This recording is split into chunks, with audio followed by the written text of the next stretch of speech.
Demain, un e-commerce frappe à votre porte en vous demandant si vous pourriez gérer son compte. Qu'est-ce que vous lui demanderiez avant d'accepter le mandat? Parce que soyons clairs, même si votre objectif est d'accompagner des annonceurs, avec l'expérience, vous comprendrez très vite que tous ne sont pas faits pour vos services. De notre côté, chez J7 Media, il y a certains métriques qu'on demande constamment parce qu'ils nous permettent d'établir la situation et d'encercler les prémices d'une catastrophe. C'est ce qu'on vous partage aujourd'hui et on démarre tout de suite. Bonjour à tous et bienvenue sur No Pay No Play qui est présenté par la J7 Academy, écosystème de formation Facebook Ads. Mon nom est Antoine Dalmas et aujourd'hui, je ne suis pas seul car je suis en compagnie du président fondateur de l'agence J7 Media, Antoine Gagné. Comment ça va, Antoine?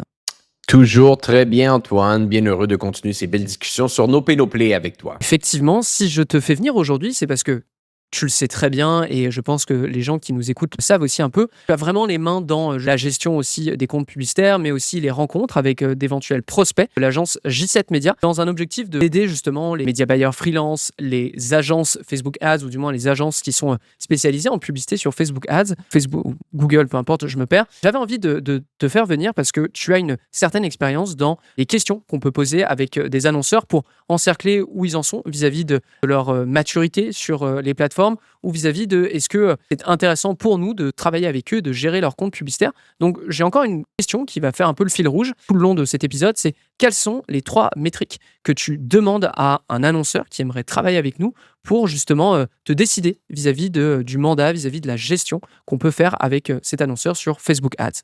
Parfait, Antoine, on peut commencer. Je commencerai avec un point ici qui est important de mentionner, c'est que souvent, il y a beaucoup d'appelés et très peu d'élus, hein, si on pourrait le dire ainsi. Qu'est-ce que je veux dire par là avec cette image, cette métaphore ici? C'est qu'on va recevoir, comme beaucoup d'organisations, des demandes d'entreprises qui veulent travailler avec nous. Et très souvent, on va simplement se rendre compte que ça ne peut pas être fonctionnel. Et pourquoi? Parce que la première chose qu'on veut, et c'est peut-être relié également au premier point qu'on va regarder, c'est de se dire, est-ce que l'entreprise, la boutique en ligne, le e-commerce est réellement capable d'absorber les frais d'une agence? Et ça, c'est important de le mentionner pour tous les gens qui nous écoutent aujourd'hui, surtout si vous travaillez avec des clients qui peuvent devenir qui sont des boutiques en ligne. La marge de profit brut pour les e-commerce, plus souvent qu'autrement, est assez basse. Tu as des entreprises, tu as des catégories de services comme le cosmétique, comme le fashion, comme les vêtements, qui permet peut-être de dégager une meilleure marge de profit, mais pour le reste des entreprises, souvent, on va avoir quelque chose qui va varier peut-être entre 30, 40, 50 si on est assez bon en termes de marge brute, ce qui n'est pas tellement élevé quand on sait tous les coûts qui vont sortir derrière avec les frais de transaction, les frais de manutention, les frais publicitaires, les frais fixes si on a des salaires, également à payer les applications qui deviennent de plus en plus chères quand on a une boutique en ligne, que ce soit les Klaviyo de ce monde ou les Data Blaster de ce monde qu'on a intégrés sur notre boutique Shopify. Donc, il y a beaucoup de coûts qui s'enchaînent. Donc, on doit s'assurer qu'on soit capable, de 1, d'avoir une marge brute qui est bonne et de 2, d'avoir assez de volume pour être capable de payer ses coûts fixes et ses coûts variables. Okay. Donc, c'est un des premiers points à regarder. Nous, de notre côté, c'est ce qu'on va se dire, quelle est la capacité potentielle de générer de la marge contributive qui va, à la fin de la journée, donner la possibilité à la boutique en ligne de payer l'agence et de continuer à croître. Parce que la dernière chose que tu veux, c'est avoir une boutique en ligne qui génère à peine de l'argent et qui, en intégrant tes frais d'agence, littéralement, perd toute sa profitabilité et finalement, ça devient compliqué pour elle d'absorber tes coûts. Donc ça, c'est une des choses qu'on fait. On bâtit un plan financier, on intègre les coûts, on intègre les revenus, on intègre les marges, on intègre les coûts fixes, les coûts variables, bref, tout ce que je vous ai expliqué, et on regarde la première métrique qui est le potentiel de marge contributive générée. Et est-ce que cette marge contributive générée, on est capable d'y insérer des frais supplémentaires? Et si la réponse est oui, bien entendu, on continue la conversation. Si la réponse est non, eh bien, on explique de manière très logique, mathématique, que l'entreprise est encore trop jeune avant de pouvoir se payer les frais d'une agence. Et c'est ce que je recommande aux gens qui nous écoutent aujourd'hui. Si vous n'êtes pas en ce moment capable de générer au moins un 5 à 10 000 euros dollars canadiens, peu importe la devise dans laquelle vous opérez au moment où on se parle, de marge contributive par mois avec votre boutique en ligne, ne pensez même pas déléguer vos campagnes de pub. Vous n'êtes pas rendu là dans votre processus. En fait, là aussi, un gros problème qui va se passer, c'est que si vous faites l'impasse sur cette métrique et que vous acceptez le mandat, vous allez commencer à travailler avec l'annonceur et en fait, après peut-être 1, 2, 3 mois ou peu importe, eh bien l'annonceur va vous appeler en vous disant on arrête tout, on stoppe tout, j'ai plus d'argent. Du coup, vous aurez vraiment, vous, travaillé pour absolument rien. Bon, alors évidemment, vous aurez appris un petit peu plus à gérer des comptes Facebook, mais ça va être du perdant-perdant à long terme et vous-même, ça risque de vous mettre dans la panade parce que, imaginons que vous avez accepté ce client et vous avez refusé un autre client, eh bien vous vous retrouvez du jour au lendemain avec un client qui saute parce qu'il ne peut même pas peut-être vous payer et ça devient quelque chose de vraiment dangereux. J'en profite aussi, Antoine, parce qu'on en parle très peu et tu l'as mentionné et je pense que ça aidera un maximum de gens qui nous écoutent. On utilise pour l'intégralité de nos clients en tant qu'agence le SaaS Data Blaster, comme tu as pu le mentionner. Est-ce que tu peux nous en parler rapidement et nous expliquer pourquoi c'est intéressant peut-être pour des médias buyers, en tout cas, d'utiliser ça, surtout pour des e-commerce, parce que c'est quand même très, très, très avancé là-dessus. Data Blaster, essentiellement, te donne la possibilité de suivre les résultats de tes campagnes de pub, numéro un, mais également d'avoir un bilan financier en direct et de te bâtir des fondations financières de manière automatique. Donc, c'est de cette manière-là qu'on utilise Data Blaster. C'est excessivement abordable. C'est 5 par mois par compte de pub. Plutôt par client, on pourrait le dire ainsi. Vous pouvez avoir plusieurs comptes, Facebook, Google, etc. Mais ça coûte simplement 5 par mois par compte. Donc, c'est très abordable. On l'utilise pour l'entièreté de nos clients, spécifiquement dans le domaine Shopify. Mais ça, je veux vraiment mettre de l'emphase là-dessus, Antoine. Si le but du podcast aujourd'hui, c'est de déterminer si un client est rendu au moment où est-ce qu'il peut travailler avec un partenaire marketing ou est-ce qu'il n'est pas rendu, le potentiel de marge contributive est excessivement important. Tu l'as bien mentionné. Oui. Si vous travaillez et qu'il n'y a pas assez de potentiel de marge contributive, vous allez travailler avec une épée de Damoclès sur vos épaules, OK? Et c'est pas ce que vous désirez. Vous voulez travailler dans un environnement où est-ce qu'il y a de la marge de manœuvre. Le deuxième point qui est très important pour moi de regarder, c'est un point qu'on a déjà parlé plusieurs fois sur le podcast, que ce soit sur No Pay No Play ou que ce soit sur social scaling, c'est le fameux ratio d'exercice. Donc, quel est le pourcentage de vos revenus qui proviennent de nouveaux clients versus quel est le pourcentage de vos revenus qui proviennent de clients existants. Pourquoi maintenant c'est autant important d'avoir cette information-là ici? C'est simple, c'est que ça va vous expliquer si votre entreprise dépend d'investissements publicitaires. Et ça, c'est vraiment un fléau dans le domaine du commerce en ligne. C'est de se dire, si vous faites 90-95% de vos revenus avec des revenus de nouveaux clients, et ça, je le vois avec beaucoup d'entreprises, je vous le dis tout de suite aujourd'hui, vous êtes en danger. Vous êtes en danger d'un changement d'algorithme qui casse tout ce qui est en train de se dérouler. Vous êtes en danger d'avoir peut-être un compétiteur qui arrive avec le même produit mais un prix moins cher. Bref, vous dépendez de levier marketing pour continuellement faire de l'acquisition. Si on reprend un petit peu une image, vous êtes comme un chat qui court après sa queue. Il n'y a pas vraiment de manière de faire croître des entreprises où est-ce que 90-95% de leurs revenus proviennent de clients existants. Vous devez, de nouveaux clients, pardonnez-moi. Vous devez viser un ratio d'exercice qui, au minimum, va s'opérer sur ce que j'appelle un ratio de 1 sur 1 minimum. Toute chose étant égale par ailleurs, ça peut être étape par étape. Si vous commencez à 90% aujourd'hui de revenus nouveaux clients, essayez d'amener ça tranquillement à 80%, 70%, etc. Mais une business en santé qu'on va regarder en e-commerce, tout dépendant, bien entendu, du volume de revenus, c'est une entreprise qui va opérer sur un ratio de 1 sur 1. C'est-à-dire, pour chaque euro, pour chaque dollar de revenus de nouveaux clients, vous en faites un avec des clients existants. Il va y avoir des nuances, Antoine, qui vont s'intégrer ici, spécifiquement sur la catégorie de produits qu'on va vendre. Un exemple que je trouve très simple à donner pour n'importe qui nous écoute aujourd'hui, si vous vendez des matelas, vous en achetez un aux 5 à 10 ans, il ne va pas y avoir un très haut volume de revenus de clients existants qui va revenir avec ce type d'entreprise. Je l'entends. Mais si vous êtes dans d'autres types d'entreprises qui poussent à faire du réachat, cosmétique très fort, du consommable très fort, fashion, vêtements très fort également, vous devez viser un ratio d'exercice qui va ultimement s'opérer sur ce que j'appelle un pourcentage en bas de 50%. Donc, on parlait tout à l'heure de 1 sur 1. Donc, vous êtes à 50% de ratio d'exercice dans un cas comme ça. Mais si vous êtes capable de descendre en bas de 50%, de travailler sur du 40, du 30%, là, vous allez avoir une entreprise qui est en santé. Et pourquoi donc? Parce que, Antoine, quand on analyse les revenus d'une entreprise e-commerce, il y a deux types de revenus, comme pour n'importe quelle entreprise, des revenus de nouveaux clients versus des revenus de clients existants. Eh bien, les revenus de nouveaux clients, ça va être une surprise pour personne, proviennent d'investissements, d'initiatives marketing qui, plus souvent qu'autrement, vont être payantes. C'est-à-dire qu'on prend notre carte de crédit, on l'insère sur le canal Facebook, sur le canal Google, sur le canal TikTok, et on espère de faire une transaction qui, au final, va être positive. C'est-à-dire que le dollar ou l'euro qu'on va mettre sur ces plateformes-là doit se transformer en plus qu'un dollar ou un euro de marge contributive. Sinon, l'investissement, bien entendu, il est négatif. Donc ça, tout le monde le comprend. Mais ce qui est intéressant, c'est que par la suite, quand tu viens faire des revenus de clients existants, eh bien, plus souvent qu'autrement, tu n'as pas besoin d'investir pour générer ces revenus-là. Soit qu'ils vont se faire peut-être par des initiatives email, par des initiatives Mhm. SMS, ou simplement parce que la personne aura aimé son expérience, aura terminé, on pourrait dire, sa bouteille de crème, si vous êtes dans la catégorie du cosmétique, a adoré son expérience, en a besoin d'une autre. Je suis convaincu que ça te le fait pour toi.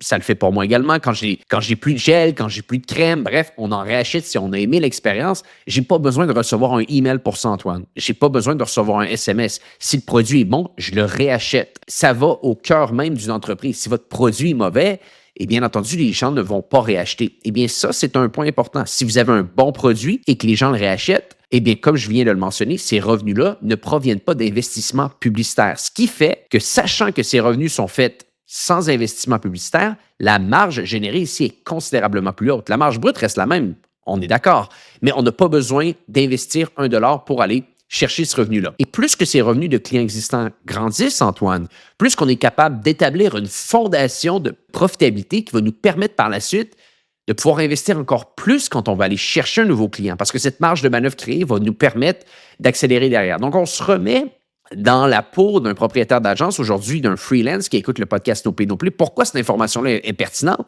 Parce que si 90% des revenus du e-commerce que vous êtes en train de discuter avec proviennent de nouveaux clients, vous n'aurez jamais de marge de manœuvre pour faire en sorte que le coût d'acquisition peut aller à la hausse et que l'entreprise reste profitable. Et Ouais. tu sais quoi, Antoine? Aux dernières nouvelles, Meta, Google et TikTok ont prévu encore des augmentations de leur plateforme publicitaire pour la prochaine année au niveau des investissements pub. Donc, Mais comme chaque trimestre, de toute façon. comme chaque trimestre.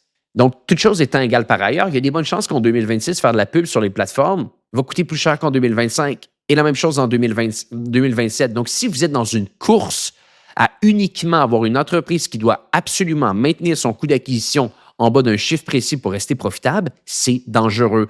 Donc, c'est pour ça que nous, en tant qu'agence, quand on voit des entreprises comme ça, c'est pas qu'on va nécessairement leur dire non dès le départ, mais on va les avertir.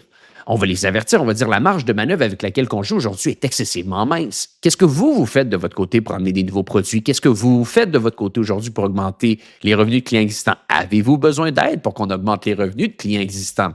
On préfère partir d'un cas pratique, mathématique, qui explique la logique qu'on a devant nous. Et par la suite, bien entendu, si il y a une ouverture du client à travailler avec nous là-dessus, on va pouvoir considérer le client. Mais c'est un point qui est très important à comprendre pour les gens qui nous écoutent aujourd'hui. Je suis d'accord et j'ai vraiment envie d'appuyer encore une fois ce problème. Imaginons que vous avez justement un e-commerce qui arrive avec un monoproduit, c'est-à-dire qu'il y a un seul produit, il n'y aura pas de réachat. Le prix est aux alentours de, je sais pas, 25, 30 euros. Donc c'est vraiment de l'achat spontané.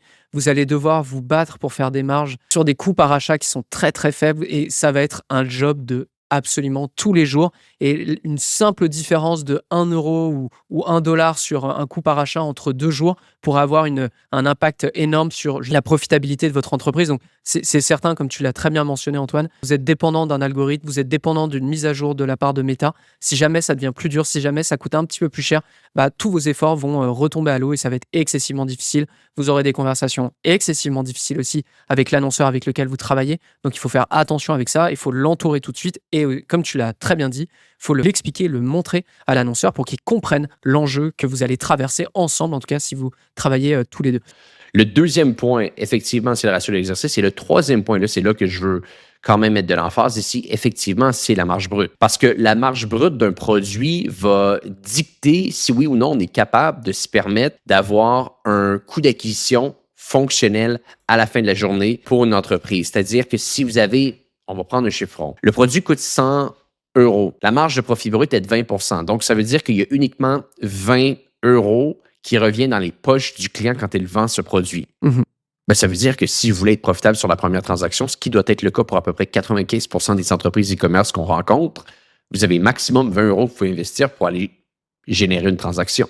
C'est très bas. C'est très, très bas. Et c'est pour ça que c'est une des questions qu'on pose très souvent aux clients. Et là, par la suite, si vous venez multiplier le tout au fait que l'entreprise est un monoproduit et qu'il y a un ratio d'exercice qui est totalement horrible, ben là, vous commencez à vous creuser votre propre tombe, OK? C'est-à-dire que là, la marge brute est basse, les gens ne le réachètent pas. C'est peut-être pas une entreprise qu'on devrait juste continuer à opérer rendu là. Donc, c'est des points aussi qui sont importants à mentionner. C'est-à-dire que la marge brute, souvent, c'est une chose que les gens, même des propriétaires d'entreprises, des fois, s'en rendent pas compte de qu'est-ce qu'ils ont devant eux. Donc, il faut comprendre c'est quoi la marge brute d'un produit. Et juste pour rendre ça simple aux gens qui nous écoutent aujourd'hui, Vas-y, oui. Quand on parle de marge brute, oubliez littéralement tous les autres coûts. Pas obligé d'inclure les frais de shipping, pas obligé d'inclure les frais de transaction. Pas maintenant, on l'intégrera après. Ça, c'est ce que je considère davantage des frais qui peuvent être variables selon le volume de vente qu'on va faire. Pensez simplement au coût que littéralement ça va vous coûter construire le produit. Aussi simple que ça. Et c'est le coût que vous devez considérer. Et des belles entreprises e-commerce qu'on voit qui ont des bons potentiels de scale sont des entreprises qui vont avoir des marges brutes qui vont varier entre 60 et 90 %. Donc, c'est une réflexion à avoir. On a des clients chez G7 qui ont des marges brutes à 32 %. C'est très difficile, très difficile. Et c'est là que vient s'intégrer le plus gros mensonge de l'histoire de l'industrie. C'est le fameux ROAS, le Return on Ad Spend. Il ne veut absolument rien dire. Si tu veux un produit à 100 $, tu as une marge brute à 20 % et tu investis aujourd'hui en publicité, juste pour que vous compreniez une chose, si l'entreprise n'a pas un minimum de ROAS de 5 ici, l'entreprise ne fait pas d'argent. Hey, c'est bon un ROAS de 5, non?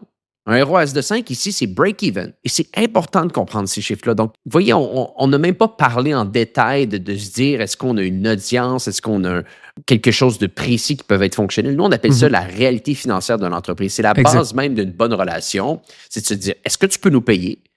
Est-ce que ton produit est assez bon que les clients réachètent? Et est-ce que tu as assez de marge de manœuvre pour qu'on fasse de la pub? Si on avait à le simplifier, c'est ça les 3 questions qu'on doit poser. On doit y donner une réponse qui est simple. C'est parfait. Et pour toutes les personnes justement qui se posent des questions où c'est un peu complexe pour eux, je vous invite à rejoindre la J7 Academy. Pourquoi? Parce qu'on a un cours complet sur la finance d'entreprise, notamment pour le e-commerce. On vous explique tout ça, on vous explique comment calculer tout et justement arriver derrière un bilan financier où tout ce que tu as dit, Antoine, vous apparaît sous les yeux.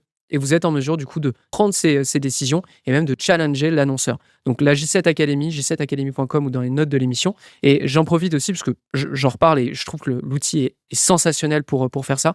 Data Blaster à nouveau, qu'on utilise avec tous nos clients justement pour suivre ça et pour créer des bilans financiers, des fondations financières de manière automatique qui vous aidera pour tous vos clients e-commerce, en tout cas sur Shopify, c'est absolument parfait. Donc Antoine, tu as très bien encerclé les problèmes, c'est littéralement est-ce que vous faites de la marge, enfin est-ce que vous faites du profit, est-ce que vous êtes capable de payer une agence et est-ce que vous avez un ratio d'exercice qui permet le réachat, enfin qui montre qu'il y a du réachat. Tu m'as donné les 3 métriques, mais est-ce que tu aurais d'autres éléments qui te viennent en tête rapidement? Ben, c'est sûr et certain que par la suite, il peut y avoir la capacité du produit, le marché dans lequel on va opérer. Bien entendu, si on a été capable d'avoir des actifs publicitaires déjà fonctionnels, c'est-à-dire chez J7, c'est très, très rare qu'on va commencer un partenariat quand l'entreprise n'aura pas déjà démontré par elle-même qu'elle est capable de faire de la commercialisation par elle-même, c'est-à-dire d'avoir des publicités, d'avoir une offre, d'avoir un tunnel de vente qui est fonctionnel. J'invite tout de même les gens à se poser les bonnes questions par rapport à ça. Je pense que pour une organisation comme la nôtre, ça fait du sens d'avoir ce prérequis. Mais si vous commencez, ne négligez pas le fait de peut-être devenir un très bon direct response marketer et d'offrir cette possibilité-là à vos clients de bâtir des offres, de bâtir des tunnels de vente. Il y a tellement de valeur ajoutée à quelqu'un qui est capable de construire le tout. Selon les endroits et selon comment on se spécialise en tant qu'entreprise, on peut prendre la décision, oui ou non, de le faire. Mais si vous débutez, si vous pensez, vous cherchez une activité qui peut être vraiment fonctionnelle pour vous, en tant qu'agence, en tant que freelance, bâtir des tunnels de vente et des offres, c'est une des expertises les plus en demande et il faut continuer à l'être en demande. Donc, c'est quelque chose que nous, on veut que le client ait déjà une mécanique de commercialisation, mais ne vous limitez pas si le client ne l'a pas. Peut-être que ça pourrait devenir votre plus grande arme et votre plus grand service que vous offrez. Effectivement. Bah écoute, Antoine, merci beaucoup de nous avoir donné toutes ces informations. Comme ça, vous comprenez que tous les e-commerce ne sont pas bons à prendre pour votre agence, ou du moins, il y a des vraies questions à se poser pour encercler où il y aura des problèmes et où il peut y avoir justement quelques catastrophes, mois après le début. Antoine, merci encore une fois d'avoir été avec nous. Plaisir, toujours présent pour vous. Et moi, je vous donne rendez-vous soit sur la J7 Academy pour devenir meilleur en Facebook Ads et notamment en finance d'entreprise pour e-commerce, ou sinon sur le prochain épisode de No Pay No Play. À très vite tout le monde.